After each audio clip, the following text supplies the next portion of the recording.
Six Nations 2019. I'm going to start with the Italians. Far from an Italian rugby expert, so you guys in the comments, please give me as much guidance as you can, because yeah, I've mainly been following the Champions Cup this year, and neither of the Italian teams is there. So I mean, from what I have seen of the Pro 14, I have seen them a wee bit. The two Italian teams, Benetton and Zebra. I watched them play each other their second match where they played each other recently over the Christmas break, and that was pretty dire. It wasn't a classic by any means, but some of the star players weren't playing in that one, so I guess that's kind of to be expected. But the squad is on the board. I'm not going to go over the whole squad because that would be a true test of patience for you guys listening to a guy pronounce Italian names poorly. But certainly a good mix of players who have a bit of seniority with a few young guys. Some guys with a lot of caps, some guys with not that many. I mean, you got 7 guys who are 30 or over. You got Giraldini, Bud, Zani, Parise, Tuivaiti. So most of them in the forwards. Tibaldi, who I thought kind of outplayed his Australian counterpart in that game in November, and Hayward. So I guess if you're going to have guys over 30, it's better to have them in the forwards and the backs. That's what we got here. I mean, you got Parise, Zani, who are both 100 plus caps, and Giraldini, who's on 99. So definitely a core of experience in that Italian squad. But with a bit of youth, I mean, you've got Spirodino and uncapped midfielder Marco Zanon, who are under 22 or under, and one of the props, Zelochi. He's 2 caps. He's only 22. So there's a little bit of youth in there, but with more seniority. I mean, you still got some big names who are outside of the Pro 14 teams, like I mentioned, Parise. You've also got Campagnaro, and there was one more, wasn't there? Oh yeah, Giordini, of course, who plays for Toulouse. So yeah, still for the most part, it's those 2 Pro 14 teams. There's no Minozzi, who everyone's been asking me to look out for because he is injured, and there's no Polledri as well, the guy from Gloucester. So yeah, it's not a full-strength Italian team, but hey, which of the teams in the Six Nations this year are untouched by injury?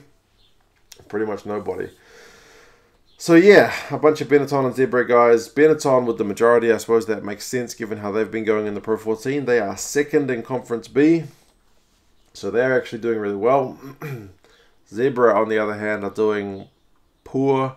They are bottom of their Conference A, and they just got beaten by the Cheetahs the other day, who were the only team, well, to kind of be in there or thereabouts in terms of that wooden spoon in the conference. So yeah, not good stuff from Zebra this season, to be fair.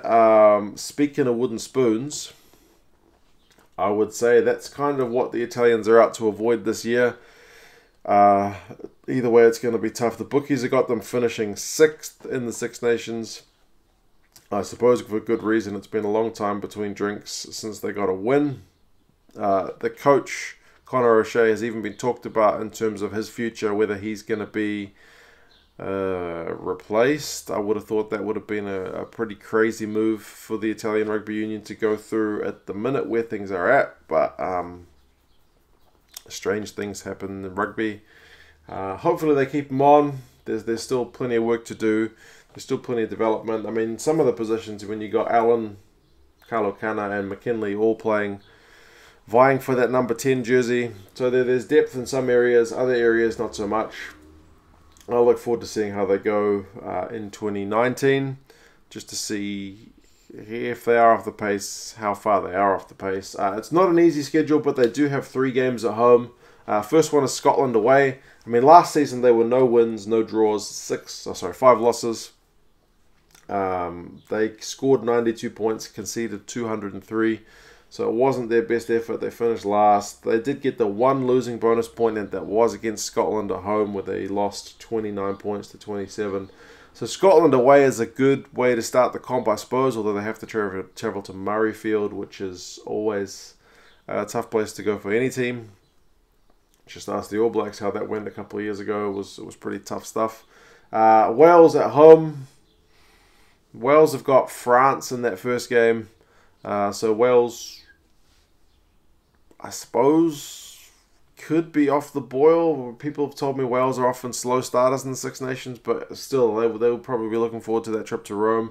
Ireland at home, yeah, that's going to be tough. Away at Twickenham, I mean, apart from that game where they tried that kind of tactical ingenuity stuff the other year, it's probably going to get pretty messy when they travel there. And then France at home. There's not one obvious one where you look at that and go, that's a chance to get a win. But I suppose, anything can happen on the day. If they can put in an amazing performance and one of the other teams is a bit off the pace. But yeah, there's still plenty of pride to play for these guys.